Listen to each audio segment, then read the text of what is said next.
सुरेश के दो बेटे थे, भीरू और धीरू। वो अपनी आखिरी वक्त में अपने बिस्तर पर था और उसके दोनों बेटे उसके पास आंखों में आंसू लिए बैठे थे। पिताजी, आप चिंता मत कीजिए, मैं और धीरू है ना, हम आपको कुछ नहीं होने देंगे। हाँ पिताजी, आप बस आराम कीजिए, डॉक्टर अभी आता ही होगा। मेरे बच्चों, मेरा अंतिम समय आ गया है। तुम दोनों मेरी बात ध्यान से सुनो। मैंने वकील से कहकर अपनी जायदाद तुम दोनों में आधी आधी बांट दी है। मेरे जाने के बाद तुम दोनों मिलकर रहना, एक दूसरे के सुख दुख में साथ देना। तुम्हारी माँ की भी यही इच्छा थी। जी पिताजी, आप जैसा कहेंगे हम वैसा ही करेंगे।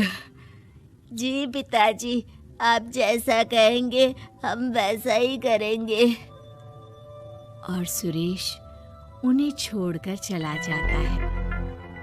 अरे धीरू भाई, मैं तुझसे कहना चाहता था कि मुझे व्यापार बढ़ाने के लिए कुछ रुपयों की जरूरत है। अब पिताजी के जाने के बाद हम दोनों ही एक दूसरे का सहारा है। पिता के जाने के कुछ दिनों के बाद दोनों भाइयों की जिंदगी धीरे धीरे सामान्य हो जाती है।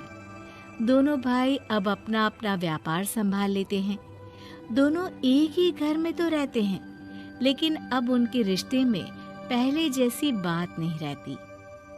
भीरू शुरू से ही लालची था, इसलिए सुरेश ने पहले ही उन दोनों में प्रॉपर्टी का हिस्सा बांटकर लड़ाई की गुंजाइश खत्म कर दी थी। लेकिन पिताजी के जाने के बाद भीरू का लालच बढ़ने लगा। हाँ भैया, आप बताइए कि मैं आपकी किस तरह से मदद कर सकता हूँ। मुझसे जो बन पड़ेगा मैं करूँगा।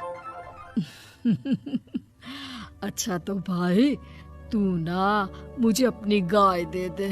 वैसे भी तू पढ़ा लिखा मॉडर्न लड़का है, भला तू गाय का करेगा क्या? लेकिन इससे मेरी ना बहुत मदद हो जाएगी। ठीक है भैया, आखिर भाई ही तो भाई के काम आता है। आप ले लीजिए मेरी गाय और उसे बेचकर आप उन रुपयों को अपने व्यापार में लगा लेना। बस फिर क्या था, भीरू अपने लालच की वजह से आए दिन धीरू से किसी न किसी बहाने पैसे या कीमती सामान ऐंठता रहता और बेचारा सीधा साधा धीरू उसकी मदद कर दिया करता। इसी तरह 2 साल बीत जाते हैं और दोनों भाई शादी कर लेते हैं। शादी होने के साथ ही अपनी बीवी के कहने पर भीरू अपना हिस्सा अलग कर लेता है। अब दोनों भाई अलग अलग रहने लगते हैं। अरे साधना, ये देखो, मैंने आज ही एक बड़ी डील साइन की है। ये शहर का सबसे बड़ी फैक्ट्री का मालिक है। इसके साथ व्यापार करके मेरे व्यापार में दिन दुनी रात चौगुनी तरक्की होगी। लेकिन इसकी बस एक ही शर्त है, अगर इसे हर हफ्ते सामान की पेमेंट नहीं दूंगा तो मुझे इसे जुर्माने के तौर पर बहुत बड़ी रकम देनी होगी। ये तो बड़ी ही चिंता की बात लगती है जी। अरे चिंता कैसी, मैंने पहले ही हिसाब लगा लिया है। मैं इसे हर हफ्ते पेमेंट भी दूंगा और एडवांस पे ऑर्डर भी, तो फिर चिंता काहे की। पास से गुजर रहा भीरू उन दोनों की सारी बातें सुन लेता है और फिर, अरे राधा, सुनती हो? उस धीरू ने आज एक बहुत बड़ी डील साइन की है। ये सुनकर ना मुझे बहुत बुरा लग रहा है। भीरू उसे सारी बात बताता है। तो ऐसे हाथ पे हाथ रख के गुस्सा करने से क्या होने वाला है? आप तो उस डील की कमजोर कड़ी जानते ही हैं, तो मारिए हथौड़ा। अगले दिन धीरू के घर में चोरी होती है और उसमें उसके वो रुपए भी चले जाते हैं जो धीरू डील के मुताबिक क्लाइंट को देने वाला था। फिर शर्त के हिसाब से धीरू को जुर्माने की रकम देने के लिए अपना घर गिरवी रखना पड़ता है और उसका व्यापार भी बंद हो जाता है। सुनिए जी, आप दिल छोटा मत कीजिए। आप कोई ऐसा बिजनेस कीजिए जिसे आप जल्दी से जमा सके और कम पैसों से भी शुरू कर सके। आप फल सब्जियों का व्यापार शुरू कीजिए। तुम ठीक कहती हो। मैं कल से ही मंडी जाकर सब जानकारी लेकर आता हूँ। उधर भीरू और राधा धीरू की बर्बादी की खुशियां मनाने में लग जाते हैं और इधर धीरू खूब मेहनत करके फिर से अपनी आर्थिक हालात पटरी पर ले आता है। लेकिन फिर एक दिन, अजी सुनती हो, तुम यहाँ पर उसके बर्बाद होने की गलत फहमी में खुश हुए जा रहे थे और तुम्हारे भाई का फल सब्जियों का व्यापार बड़ा अच्छा चल निकला है। मैं अभी बाजार में उसकी दुकान देख कर आ रही हूँ। अरे भीड़ लगी हुई थी वहां तो फिर जल्दी से अपने खुराफाती दिमाग से कोई आइडिया निकालो इस मुसीबत का। आइडिया तो बहुत अच्छा है मेरे दिमाग में। अपने भाई से कह के इसके गोदाम में चूहे डलवा दूंगी, फिर देखना नजारा। राधा की चालाकी से धीरू का ये काम भी ठप हो जाता है। अब धीरू और उसकी पत्नी के लिए उधार पर जीने के अलावा कुछ नहीं बचा था। बेचारा ईमानदार धीरू अपने भाई भाभी की चालाकी की वजह से बहुत बुरे दिन काट रहा था। मैं तो बिल्कुल बर्बाद हो गया साधना। पिताजी का दिया हुआ अच्छा खासा बिजनेस संभाल रहा था, लेकिन मेरी किस्मत ने मुझे यहाँ लाकर खड़ा कर दिया। अब तो खाने के भी लाले पड़ रहे हैं। कोई नौकरी भी इतनी आसानी से नहीं मिल रही। मुझे माफ कर दो। मेरे साथ रहकर तुम्हें भी ये दिन देखने पड़ रहे हैं। देखिए जी, आप दिल छोटा मत कीजिए। भगवान कोई ना कोई रास्ता जरूर खोल देगा हमारे लिए। और मेरे दिमाग में तो एक अच्छा आइडिया आ भी गया। मैं बचपन से ही अपनी दादी, नानी और माँ को एक खास तरह का अचार बनाती देखती आई हूँ। वो अचार जितना टेस्टी होता है उतना ही उसे बनाना मुश्किल भी।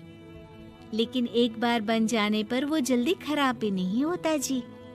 वो अचार सिर्फ हमारे ही गांव में बनता था, जिसे खरीदने के लिए दूर दूर से लोग आते थे। मैं सोचती हूँ वही अचार बनाने का काम हम शुरू करें तो। मैं बनाया करूँगी और आप उसे मार्केट में बेच आया करना। साधना, तुम्हारी बातों से मेरे मन में उम्मीद जाग उठी है, लेकिन ये सब काम शुरू करने के लिए रुपए कहाँ से आएंगे? ए जी, मेरी ये कंगन किस दिन काम आएंगी? आप इन्हें गिरवी रखवा लो और जब पैसे आ जाए तो इन्हें छुड़वा लेना। साधना बाजार जाकर अचार बनाने का सामान लेकर आती है। फिर घर आकर सारे खिड़की दरवाजे बंद करके अचार बनाती है और धीरू उस अचार को पैक करने में साधना की मदद करता है और अगले दिन बाजार में बेच भी आता है। शुरू में सिर्फ 10 बोतल अचार ही बन पाता है, लेकिन उसे बेचकर हुए मुनाफे से अचार की बोतलें 10 से 50 और फिर 1000 और 10,000 हो जाती है। अब धीरू को अपने काम में मदद के लिए कुछ लोगों को भी काम पे रखना पड़ता है, लेकिन अचार अब भी साधना ही बनाती है और अपनी रेसिपी का सीक्रेट बनाए रखती है। अब देखते ही देखते धीरू साधना ब्रांड अचार आसपास के कई शहरों में मशहूर हो जाता है और धीरू के दिन एक बार फिर बदलते हैं। धीरू के पास अब भीरू से दुगना बड़ा घर, गाड़ी, धन, अचार की कई फैक्ट्रीज और नौकर चाकर होते हैं।